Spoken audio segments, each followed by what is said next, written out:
all bundled up, getting ready to go to court. That's what it looks like. Manny Arora, the AuroraLawFirm.com. One of the, if not best, defense attorneys in the country, right? That's what your tag should be. Should be, but it's a little pompous, no? No, you got to let people know who you are. You're the best. You got Anna Delvey out. I mean, that's pretty damn cool. I think factors worked in her favor more so than anything I did, so I don't want to take too much credit for something that I can't quantify. Gotcha. All right, so when Manny comes in, we get to your email questions, your social media questions, your voicemail questions, and we'll do all that here momentarily. Give us an update. Anything new? Any new cases? Anything big? Yes, we are actually dealing with a child abuse case this morning in Cherokee County. Ooh. And it's always scary, especially when parents may not always be getting along as well as they should. Accusations fly, things happen. So, unfortunately... So what side are you representing? I'm representing whoever's going to get accused by the police of hurting the child. Inevitably, that's going to happen anytime there's a child involved. But on happier news, Jason, I was just in Los Cabos, San Lucas for a wedding. I don't know. Well, that's on the other side of Nate. Yeah. And that was fantastic 3 days. You just flew down there for somebody's wedding? Well, it's a really good friend of mine. His daughter, who's been a lawyer now for 3 years, incredibly bright young lady who was getting married. And do they pay for your plane ticket? No, you got to pay for that. But that's not that great of a friend, though. Well, we met 100+ people in a high-end resort. I mean, you got to pay for your room and your plane ticket. Is he Indian? No, he's American. He's American? Yeah, he's a very successful business person. In Atlanta? He lives in Atlanta, but is president of a multinational company. Oh, well, did he need your services at some point in time? There. No, our kids are both, our boys were both lightly autistic, so they went to the school together. And that's how we met maybe 15 years ago. Oh, okay. And we've been friends ever since. And his daughter's an exceptional overachiever, just like mine is, in my opinion. And she's been working out in L.A. in Beverly Hills at a big-ass firm. And really? Getting married to a really nice guy. Yeah, this is your daughter?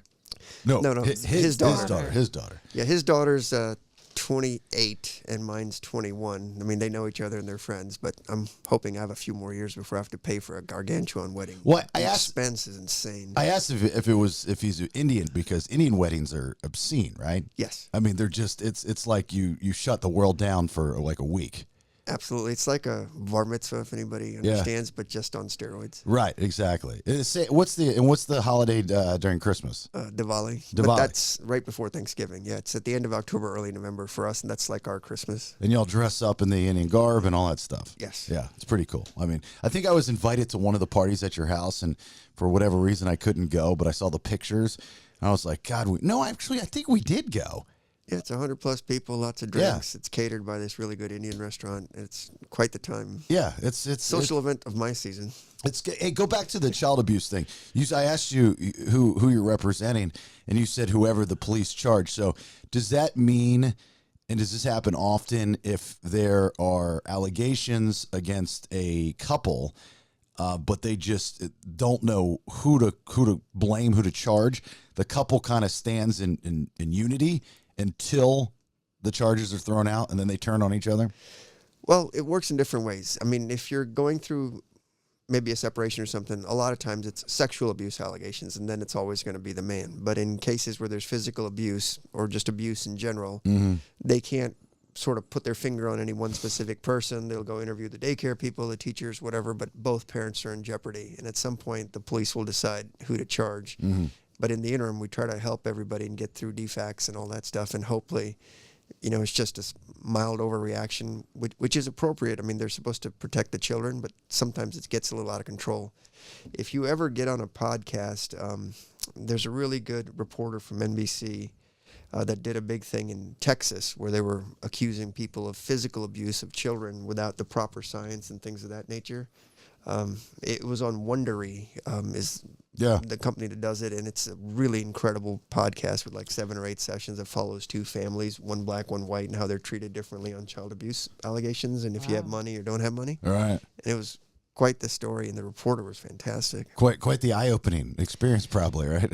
I've sort of been through it, but for folks that don't do it, you'd be shocked at how unqualified some of the medical professional people are on that side, or how they just automatically knee-jerk react to it's absolutely abuse. And those people, thankfully, were able to hire some, doctors from the University of Texas and other places that disputed all that stuff. But then, their lives were turned upside down. The kids had been taken away for, a year plus before everything got figured out. It's just frightening. There's a documentary coming out, I think on Peacock. Yeah, on Peacock, for Casey Anthony. Yeah. And we were talking about this not that long ago, and Nikki's like, I'm not watching. I'm not. Unless she tells the truth. And I said, well, in the court of law, she was found not guilty. Right. And she says, yeah, but that's not true. I want her to tell the truth. I was like, well, like, how do you decide what the truth is? The truth to you? Do you really think she's going to go in a documentary and say, yes, I killed poor Kaylee? That's not going to happen. What do you think, Manny? You think she's guilty and she just got away with it because of the charges? I mean, the problem is, this is what the Nancy Grace methodology feeds into our minds, is we just always think everybody's guilty, right? Now, if I flip it on its ear and say, what about OJ? Depending on your perspective. And that's what everybody says. What about OJ? But we're talking about Casey Anthony. We're not talking about OJ. Right, but the issue is, why would he be found innocent by a certain group of folks because the court did it, and now we go to Casey Anthony and we say, she must have done it, kind of thing. Maybe she did it. Probably she did it. But one thing I tell people in every jury is, not guilty doesn't mean you didn't do it. It means the government didn't prove it. Mm-hmm. So we can be skeptical, but we have to be able to quantify or give a reason why I think she's lying versus she's just lying. No, I have reasons why. She then is that's a more intelligent mother than most people. with a small child. As a mother, I never not knew where my 3-year-old daughter was, ever. Right, but that's you. I can honestly say that when my kids were little, I had them in the back of the car.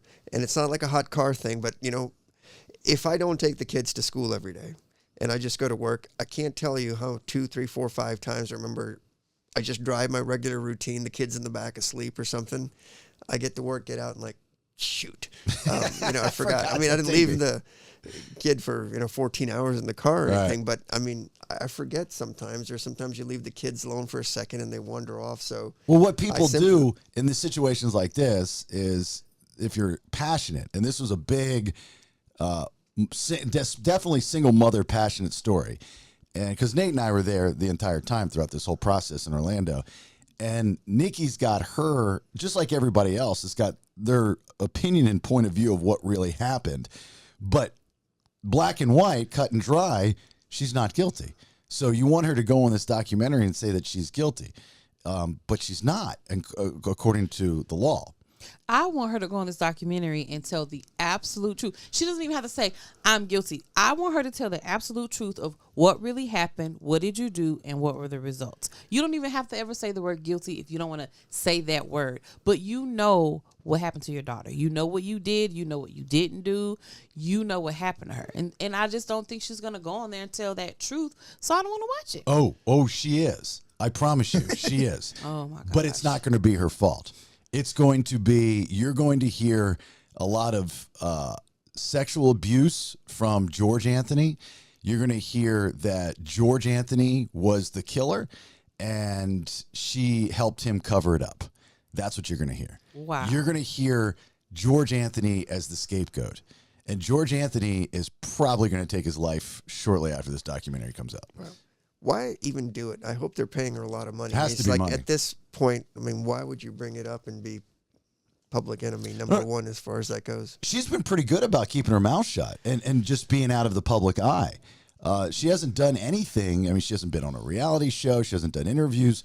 She hasn't done anything. She just disappeared to the right coast of Florida and just lived her life. But I think I think they're paying her a lot of money. I mean, have to be. Must be. I just don't know why you'd want to bring all this stuff up and cause attention to yourself when you probably have been able to move on with your life. Would you have defended her if you had been given that opportunity? Yeah, I'm certain I would have. I mean, you know, it's like you want to test yourself and emotionally, even though you may not like it, see, can you actually hold a rule of law above your personal feelings and make sure that the government does the case properly? My position is always force the government to do it properly. Don't concede anything just because you don't like the person or don't like the crime that they've committed, because then I'm undermining it just as bad as any overzealous DA or cop that's not telling the truth. I'm just as bad as them if I, do that to people. But then it turns into a show. I mean, if you followed the case, you see Jeff Ashton on one side and Jose Baez on the defense side, and it just became theater. And it was very, very entertaining, don't get me wrong. But I think that if they wouldn't have gone for first-degree murder, she would be in jail right now. They would have gotten other charges. Well, they always overcharge in every single case, just like the acquittal we got a couple weeks ago on the murder charge. It just wasn't a murder. But the government does it. It scares the jurors because you hear all this murder, and they hope that at a worst-case scenario they can get some type of manslaughter or compromise verdict. It's really hard to go from murder to zero. And so overcharging is just an epidemic in the governmental system. It's just you see it in almost every single case. I thought that was bad if you overcharge. Of course it's bad, but it works. Yeah, no, I'm saying bad for as far as the prosecution. If you're overcharging and you don't get it, then it's not like the jury's going to come back and say, oh, but we're going to give second degree or manslaughter or whatever. Well, that's the issue. If you overcharge, you get all those lesser included offenses. And so it's rare that you walk away from an overcharged case. They may compromise to something. So when you're going from essentially murder, which is called a capital crime, not death penalty murder, but just murder inherently is a capital crime, then it's hard to go all the way to zero and a full not guilty. Those are very rare occasions. You don't get those too many times in your lifetime. I think she was charged with something, though. What? I don't think she was charged with nothing. She wasn't charged with murder, but I think she was charged with like child neglect or something, right? Those are some of the lesser charges. Right. But I thought she was charged with murder to start with, and that's what she was charged under charges. I'm talking about found guilty of. I'm sorry. Yeah. She wasn't found guilty of murder, but I think she was found guilty of lesser charges, like where she had to spend like 6 months in jail or do community service, something really light. She was found guilty of providing false information to law enforcement. There you go. See? So she got charges brought up against her. Oh, wow. I'm just telling you. Well, and another thing with like these cases is like we're not the jury. We're not in the courtroom every day. We just kind of have hearsay from what people are talking about. Like Nikki probably didn't watch every day of the Casey Anthony trial, which I didn't either. But there's a lot of stuff that comes out there that we don't know about that might sway your opinion, but we just get what's in the news, really.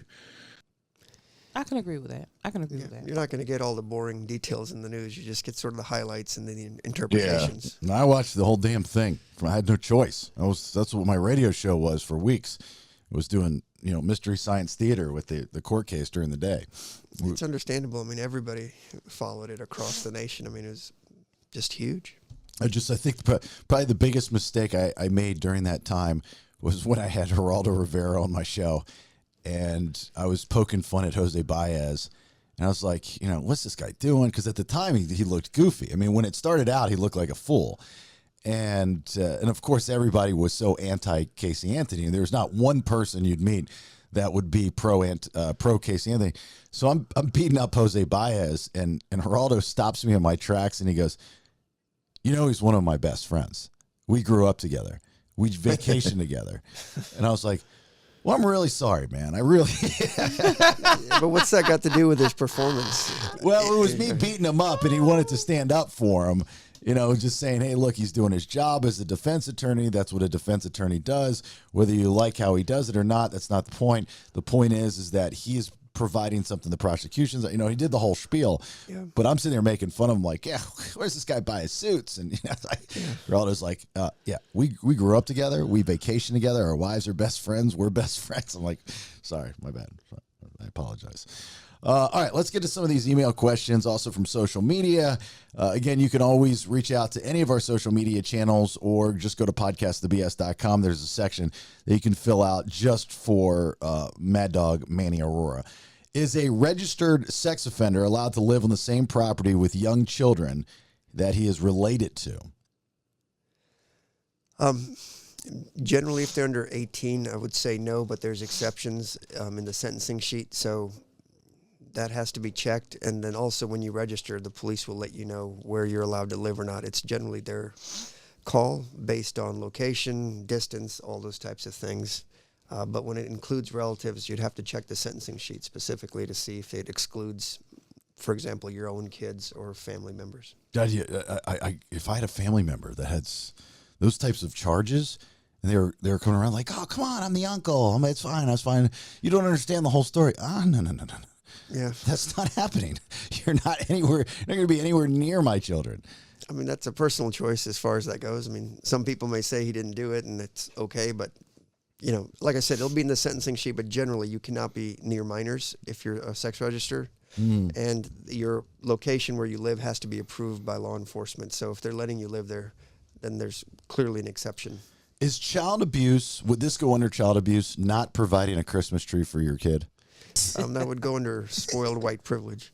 Well, that's actually Nikki, and she's neither spoiled or white, but she's not providing her a Christmas tree for her daughter this year, and I find that as child abuse. I think that's child abuse. Definitely not child abuse. Well, you're going into the commercial Christmas side of it, right? I mean, the original Christmas stuff didn't really have a lot of these things if you want to be true to it, but we're all victims of commercial Christmas, regardless of our background or what religion you have. Everybody parties on Christmas and celebrates it. Well, they're not even doing that. I mean, it's just another day. Nikki, good for you, man. Good for you. What do you mean, Manny. good for you? Because our kids are spoiled and they get too much stuff anyway. Every day's Christmas if you're a kid. Yep. You don't have to buy. That's Absolutely. hold on. That's what I told.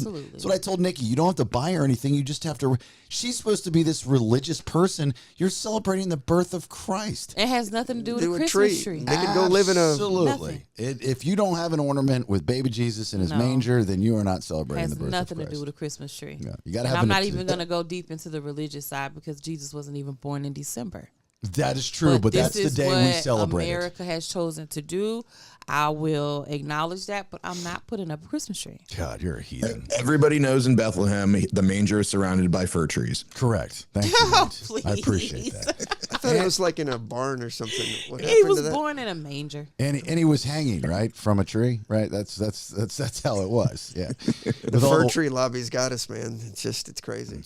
A search warrant was served in a house I was living in. The police lied about an arrest warrant they had for me, calling me out of the house prior to entry. I was awakened by this and put on a pair of shorts that weren't mine. They searched me and found drugs. I would have never put on those shorts if they hadn't lied about the arrest warrant because I wouldn't have gone outside. All charges were dropped except those possession charges. Is this okay for the cops to lie about the arrest warrant? It did, after all, cause me to put on the shorts.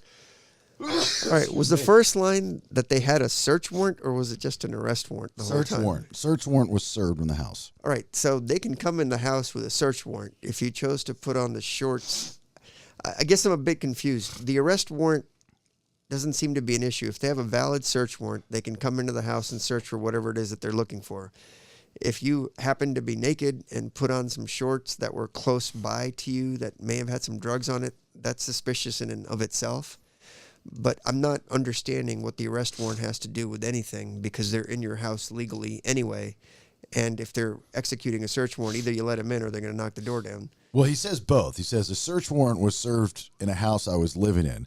The police lied about an arrest warrant they had for me. Right, but that didn't force you to get dressed because they're validly in your house. Now, if they're trying to... Well, no, they said they called him out of the house. Well, on a search warrant, usually if they come in, they'll have to clear the house and take everybody out so they can search the place. So I don't understand what the point of the arrest warrant is. They were validly doing what he's described in there. The arrest warrant is just to arrest you. And if they used an improper arrest warrant to get consent to go search, then you have a problem. But otherwise, I'm not quite understanding it. I have a few more questions. Does that happen often? What'd you call it, a fake arrest warrant? No, I mean, the police are legally authorized to lie to you, but they can't lie to you about arrest warrants or search warrants in order to trick you into consenting into something. But in this case, it sounds like they were validly in the house. They're clearing the house, telling everybody to get out, which is standard procedure, so they can search it with safety issues. Right. And so if you're naked and you put on some shorts, the first question is, well, how are you that close to shorts with drugs in them? But that leads to several other questions. So I would like a follow-up with this person if they would maybe call in next week or 2 weeks or when I come back. Sure. Maybe I can answer it a little better. It's a bit confusing because I don't think the arrest warrant has anything to do with it. And send pictures of your shorts, too, please. All So right. they're not boxer shorts, clearly. So. No. The hotline, if you ever want to leave a message, a question for Manny, 404-369-3825. Here's one. Hey, Manny, it's Ashley. I was driving home and I hit a deer. I didn't think anything about it until I saw someone was killed in a hit and run in the same area that I was in. Should I tell the cops my story or what should I do? Thanks. There you go. All right, so if you hit a deer, I'm guessing there was damage to your car. If there was a hit and run and you're worried that the cops may think it's you, then yeah, absolutely let them know and say, I hit the deer here. Assuming it's close in time to when it happened and this isn't like a week or two later. Otherwise, if you don't talk to them, just take pictures of your car as far as the deer damage and all that kind of stuff, and it should be fine. There you go. Answer that. Why is my 28-year-old daughter being held in jail for a Colorado warrant? My daughter was arrested 10 days ago at work in Norcross, Georgia. She's a young mother of one 6-year-old child. I've never known her to be anything less than a loving, kind, sweet mother and a law-abiding citizen. I only know that she was picked up at her place of employment for mailing contraband to a prisoner in Colorado. What does that mean? What are her rights? How long can she be held? All right, so clearly she committed a crime if she's mailing contraband to a prisoner in Colorado. It's like the old, file in the cake kind of thing so they can escape. So we don't know if she mailed him some drugs, a cell phone, whatever it is might be, they try to sneak in. The problem is, everything gets x-rayed and double-checked before And it gets to a opened. prisoner and opened, of course. That's right. You were a CO, right? You need to Yeah. open that stuff. So that's a felony. And so if Colorado took out a warrant, generally every state does what they call extradition. So if Colorado says, hey, you committed a felony in our state by mailing this thing in, we take out a warrant, you send it nationwide. Police, are told that, hey, this person lives here, they'll come pick you up, and then they hold you pending extradition from Georgia to Colorado. And the extradition hearing, you generally just waive it because all that means is, did they get the right person that's listed on the warrant? That's not a hard standard to prove. I wonder what she was sending them. Yeah, and then generally within 30 days after the extradition hearing, either it's granted or you just waive it, which is what I would recommend. They'll come and get you within 30 days, and then you get bond in Colorado or whatever's going to happen in Colorado. What are some of the creative things that you'd see, Nikki, when you were a CO? The basics, drugs, cell phones. Yeah, but like drugs in what? They're just not sending drugs, right? Well, people don't send drugs through the mail. Normally, when people are trying to smuggle in drugs to the prison, they put them in their vaginal areas or their rectums. They come into visitation. They say, oh, I have to go to the bathroom. They take it out, and then they try to pass it to them in some sort of way. Then the inmate swallows it because we cavity search them when they go back, and then they poop it out and pull it out, and that's how they get it. That's you know Let you me give you some updates now since Nikki's CO days. Now you soak paper, and then you try to mail it in as a letter or something like that. So what's happening now is they'll take liquid meth and some of the other things, soak the paper in it, let it dry out, write on it, print it just like regular paper, and mail it in. And so a lot of the drugs are coming in that way. They used to use drones for a while. The drones would just come at night. So let me just give you some history. In the old days, the tree line is usually a couple 100 yards away from the facility. They could just basically take a slingshot and wing stuff over the fence, and the people would get it the next morning when they're in yard call or any of that kind of stuff. People would come pick it up. Then we graduated from that. After the stuff Nikki talked about, we went to the slingshots and we went to drones. Then they took countermeasures as far as drones. Now a lot of the guards are bringing things in. The going rate for an iPhone is close to $2,000, to bring it in and stuff like that. And then you got to rent chargers, or you can get pieces of aluminum and just charge it yourself. Next to any time you're near. So the guards are in on it. Of course. Yeah. Yeah, they're making money. Yeah, I mean, when you're starting at $38,000 a year pay, I mean, you're making $2,000 plus per phone, and the drugs are coming in that way. And then they also have a lot of, workers that work there, or food supply companies and things like that. Stuff just comes in that way. It's mixed in with the food, and they'll take it out. Wow. They're very creative. Yeah. Well, it doesn't seem like anybody's it's like if I don't see it, you can do it. Well, the idea is as long as the violence doesn't happen and everybody's getting along, then the wardens don't have any problems. There's no reports. There's not that. Because there's a lot of deaths that are happening that you guys have no idea about. In jails. In prisons all the time. That just never makes it out. Most families are poor and they can't do anything about it or sue or investigate anything. But most of the places, the drugs are everywhere. I mean, you'll get calls on cell phones from most of your clients, and you don't know it's them until you know it's them, right? People are FaceTiming lawyers, and you look at them, and I've been subject to this. It's like, holy shit, you're in jail. Eating like a Zaxby's or something. I'm like, what in the hell? But I mean, they're your clients, and they call, so you take the call. I don't think it's illegal for me to take a call or anything, but yeah, it's very prevalent. As long as the violence is maintained, there's just that happy equilibrium where everybody's making money and it's all good. Wow, it doesn't sound like anybody's abiding by the rules, though.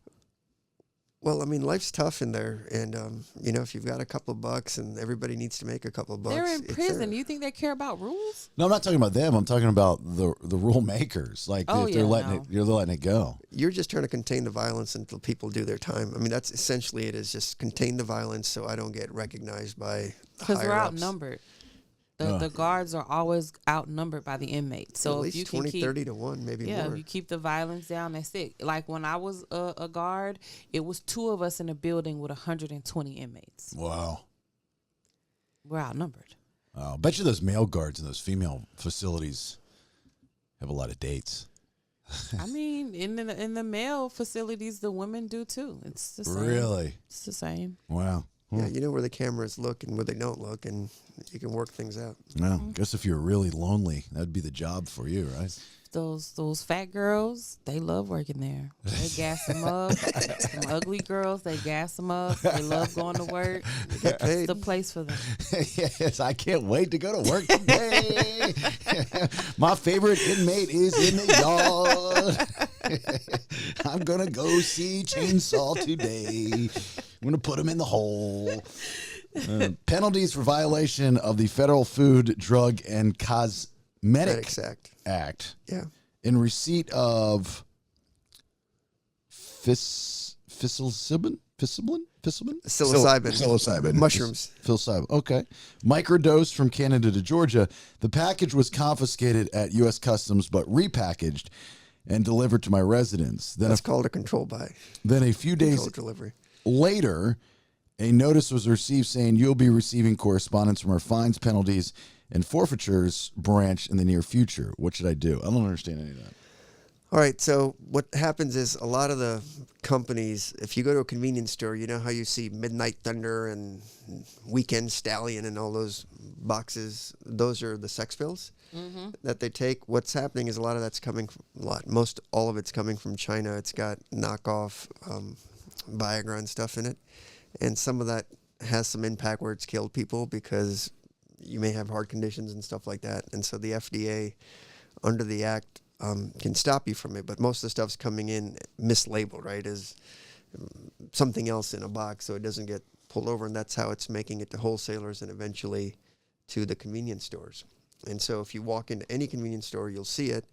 And if it's got any trace amounts of Viagra or any of those kinds of drugs that are regulated, then it becomes a crime. And so they actually go after a lot of convenience store owners that we represented that think they're buying these stuff on legitimate websites, but it's coming in, saying candles or something like that on it. So at some point, the store owners know. But it makes so much money, this knockoff Viagra, because Viagra used to be, $50 a pill or something. So if you go into a store and buy a box of Midnight Stallion, that's essentially what you're getting. Are we, we always hear these stories of China and Indonesia and Philippines, all these other countries that are doing these scam type things always to America. Do they, A, do this to other countries, and B, does anybody in America do this to them? I don't know if anybody from America has done it to them because my experience has all been stuff coming from China here and being sold at convenience stores. We consume everything, I think more so than just about any place else in the world because we're the wealthiest, essentially. And we just have a taste for sex and everything else. It's not quite as taboo in a lot of other places, so I don't know. But I'm sure sex pill things are popular, but it is incredibly popular here. You'll see it in every convenience store. The problem is you just don't know what the percentages of those amounts are in the pills that they're making, and that's why it ends up being a little dangerous to your health depending on your health conditions. And that's why it's all regulated. Does it have ephedrine in it? I mean, it's not like it's going to say it on there, but it's supposed to have knockoff Viagra type products and stuff in it to give you the last all night kind of. They've got all that stuff at this gas station up the street by downtown Roswell, and I mean that place has got everything in it, right? It's got bongs, it's got knives, it's got ice cream, it's got everything. and you walk in, and I was in there the other day, and this guy goes up to the counter, and he's like, he got some purple Swisher Sweets, right? That's a thing, right? Some purple or grape or whatever. And then he also got one of these sex things. I don't remember what it was called, but I just remembered like seeing like a panther or something on the box, like a cheesy, like 70s looking, panther. And I was like, all right, so he's going to get high and do something weird. That's what this guy's about to do. Right. So those things are everywhere. So these agents will go out. If there's a tip or something, they'll hit the store here and there kind of stuff. But I mean, it's just prevalent, and some of it's legal based on where it's packaged, but a lot of it comes in mispackaged. And so what they were describing, there's a controlled delivery, and then they'll hit you up with a fine the first time, and then eventually they'll arrest you based on the volume of stuff you're bringing in. Mm-hmm. All right. I got a question for you. Yeah. I know you've heard about this case now that's viral with the girl in Cabo that was murdered, and they're saying she had alcohol poisoning, and Mexico basically just sent her back home, but her neck's broke and her back's broke. Like, how probable is it going to be that her family will be able to charge her friends with her murder? Well, I mean, I don't know how we'd prove that the friends actually broke her neck or whatever. The first thing I need to know is, did the alcohol poisoning kill her? Or was she injured and then they just started putting alcohol in her? The video shows her friend beating her up. The first thing she did was grabbed her by her hair and she slung her. And just watching the sling, I mean, her neck didn't break because she landed on her butt and she still looked alive, but she slung her onto the ground, and then she just starts pounding on her face. The girl's not even putting her hands up in defense. She just took all of those blows. And then who knows what happened when the video went off, but... So if all that happened in Mexico, the family has to go file a report or something, because we wouldn't have any jurisdiction to prosecute the people for hurting her here in the U.S.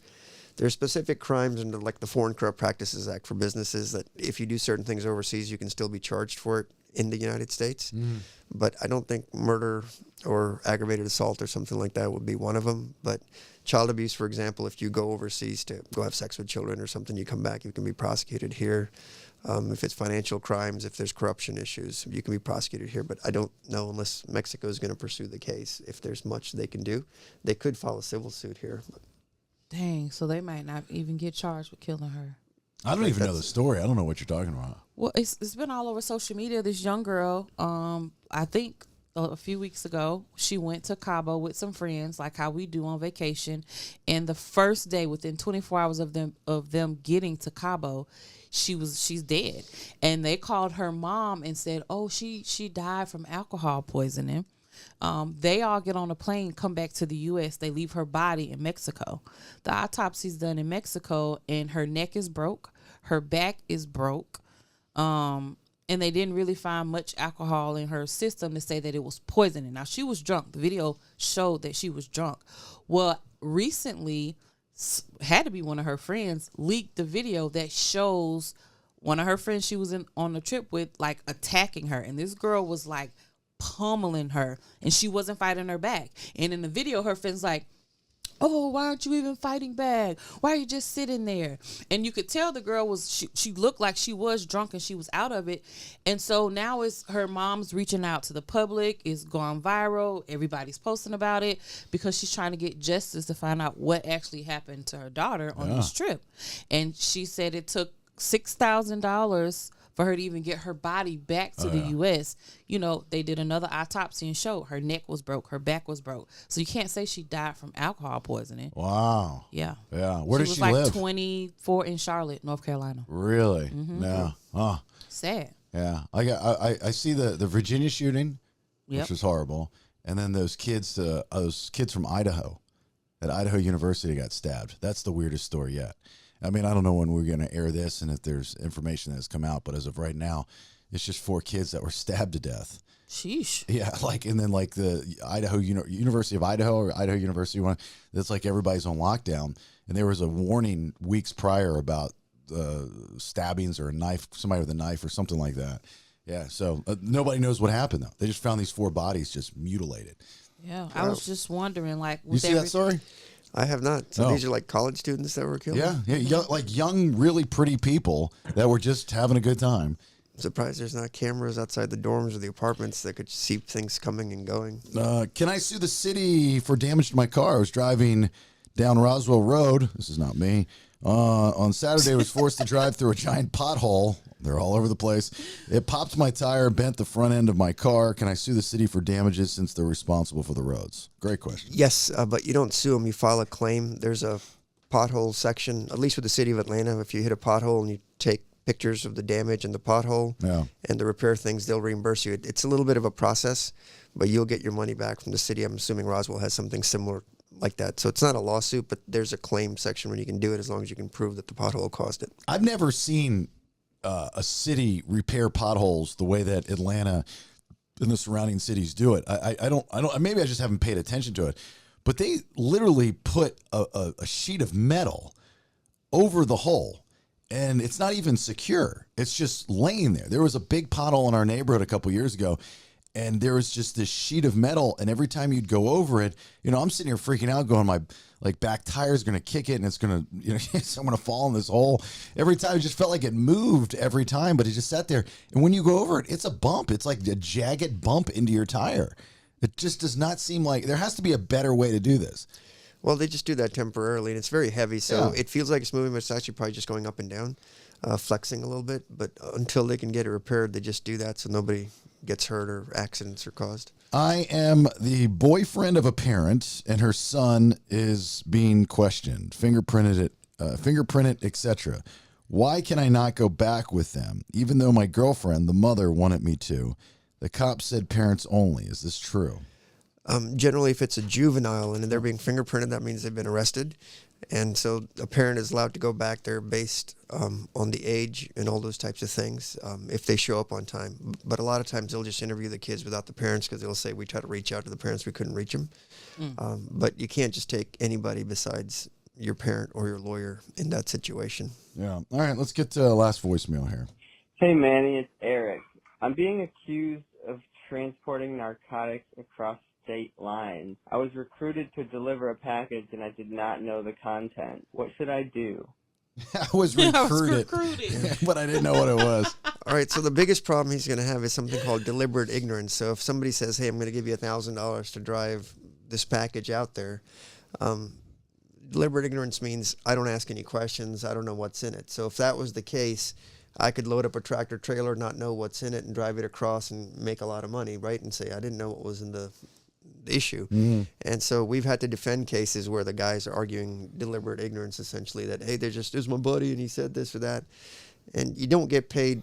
I assume he got paid a fair amount of money, to do this. Now, if it was just a friend that says, hey, you're going to Birmingham, can you just take my briefcase and give it to my girlfriend or something? Yeah, then he may have a case. But if Somebody you're recruited, pays you. means you probably got paid, which means some radar in your mind should have gone up that something's up with this. So it'll be a hard case to defend if the facts are the way I think they're going to be. All right, last one real quick. My ex hit me and tried to break my car windows and broke my door. Nikki, I was wondering if there was anything I could do. Also, 3 other girls who have been with him reached out to me and told me he has hit them, and 2 of the 3 have been raped. Jesus. His dad also abused women before he had died. I don't know if there's a question. Call the police. Yeah. That's the number one thing. Call the police and then file a claim against him for the damage to your car. I mean, it could have said I took an axe to a sliding glass window and just wanted And to. did not go to jail. I was in my well within my rights. That's all you got to say. I don't even want to tell the whole story ever again. I just want to say, axe through window, and I want you to respond with, "Oh, at least I didn't go to jail." I didn't go to jail. All right. Any questions for Manny before we leave, Nate, or before he leaves? Yeah. Is there any rules where you have to wear a suit or anything specific to court?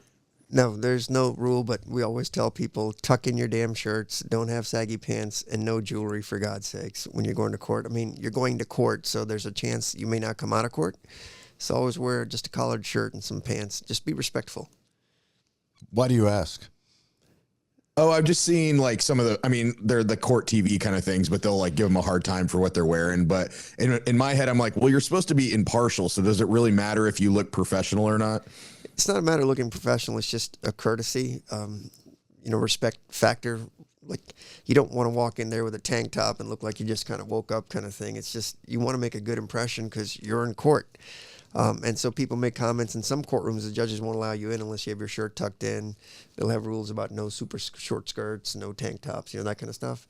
And why in God's name would you go to court in a tank top or something inappropriate? What is the point? You're not going clubbing here, you know? I've seen like these Judge Judy shows. People walk in and wearing like jean shorts and a tank top. It's a lack of respect at that point, you know? Oh, I'm in. I think the courtroom is probably the last place where it's almost, not, I guess, forced to dress appropriate for where you're at. I mean, people used to dress up to go to church. They don't do that anymore.